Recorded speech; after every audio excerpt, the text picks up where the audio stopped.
आज SBM inter college संत पूरनदास नगर सभी विद्यार्थियों का स्वागत करता है और सुबह का नमस्ते सभी विद्यार्थियों को। और आज सभी लोग अपनी पुस्तक में कई अनुताप पाठ पढ़ेंगे और इसमें वो पैराग्राफ पढ़ेंगे जहाँ पर लिखा है कहते आते थे यही अभी नर देही।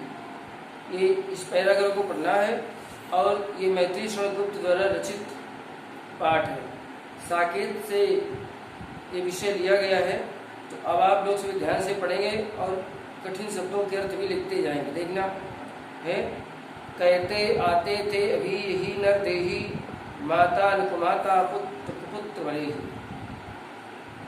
चित्रकूट की सभा में रानी कैकेयी भगवान राम के समक्ष और जो समाज के अन्य लोग थे, गुरु वशिष्ठ, विश्वामित्र, माताएं, राजा जनक, सभी लोगों के बीच में अपने किए हुए पश्चाताप पर खेद व्यक्त कर रही है और कह रही है कि कहते आते थे ये भी यही नरदेही, कि अभी तक जो नरदेही में मनुष्य की देह धारण करने वाले, नर की देह धारण करने वाले अर्थात मनुष्य, कि अभी तक तो युगों युगों से मनुष्य यही कहते चले आ रहे थे कि माता अनुकुमाता पुत्र कुपुत्र भले ही, कि माता कभी कुमाता नहीं होती, पुत्र भले ही अपने आदर्शों से गिर करके कुपुत्र हो जाए, कुपुत्र हो जाए पश्चात कुमाता न होती। कुपुत्र को जन्म देने पर भी माता कभी कुमाता नहीं होती।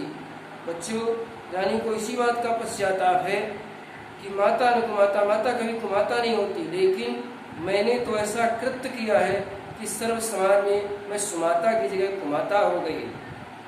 अब कहें सभी ये हाय विरुद्ध विधाता। अब तो आने वाली पीढ़ियां युगों युगों तक, जन्म जन्मांतरों तक यही कहेंगी कि माता तो अपने आचरण से गिरकर कुमाता हो गई और उनका पुत्र जो भरत था वो अपने सद आदर्शों के कारण महान बन गया।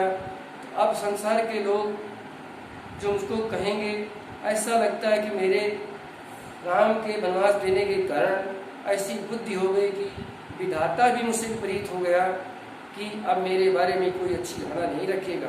अब कहें सभी हाय विरुद्ध विधाता, है पुत्र पुत्र ही रहे कुमाता माता, कि मेरा पुत्र भरत तो अपने सत आचरण से, लोक व्यवहार से सुपुत्र बन गया, लेकिन मैं अपने आदर्शों से गिरकर माता के स्थान से कुमाता हो गई। ये मेरे लिए बड़ा अभिशप्त जीवन है। पुत्र पुत्र है कुमाता माता, बस मैंने इसका बाह्य मात्र ही देखा। यानी कहने कि मैंने तो इसके अपने पुत्र के बाहरी रूप, रंग और विचारों को देखा, दृढ़ हृदय न देखा, मृदुल गात्र देखा, और उसके हृदय में जो दृढ़ता है, मजबूती है, उसको मैंने नहीं देखा। केवल इसका कोमल शरीर ही देखा कि अपने आदर्शों के प्रति, अपने आचरण के प्रति, अपने कर्तव्य के प्रति कितना दृढ़ है। परमार्थ देखा, पूर्ण स्वार्थ ही साधा।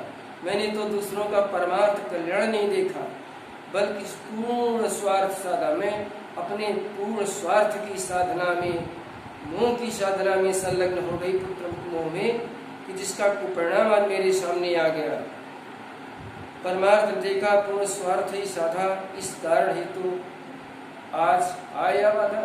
आज मेरे सामने यही बाधा है, जीवन में यही उपस्थिति है कि मैंने सर्वे भवन्ति सुखिनः की भावना को भूल करके तो छोड़ दो, मैं अपने परिवार के वंश के सुख की कामना न कर सकी।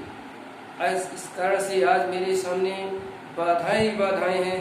और रानी पश्चाताप से कह रही है तो युग युग तक चलती रही क्रूर कहानी, धकुल में बीती ग्लानि, युगों युगों तक, जन्म जन्मांतरों तक, कल्प कल्पांतरों तक, सृष्टि सृष्टांतरों तक ये मेरे जीवन की कहानी चलती रहेगी। लोग यही कहते रहेंगे कि रघुवंश में बीती एक भागिन रानी, कि रघुवंश में भी एक ऐसी दुर्भाग्यशाली रानी कैकेयी थी जिसने भगवान राम जैसे महापुरुष को वनवास दे करके जो है अपना ऐसा काम किया जो आने वाली युगों की परंपरा को तोड़ दिया और केवल अपने पुत्र के मोह में किसी दूसरे का भला न सोचा। इस बारे में युगों युगों तक मेरे जीवन की कठोर कथाई चलती रहेगी और आने वाली पीढ़ियां सदैव मुझको थूकेंगी, धिक्कारेंगी। इस पश्चाताप के कारण रानी बहुत असंतृप्त हृदय से दुखी है और ऐसा लग रहा है कि मानो वो स्वयं अपने कृत्य पर पश्चाताप कर रही है। ये बात बच्चों यहीं से समाप्त होती है और आप इस पाठ के पीछे जो दिया हुआ पद्यांश से उसकी व्याख्या लिख करके प्रश्नों का उत्तर देंगे। ये पाठ यहीं समाप्त होता है। ओम शांति।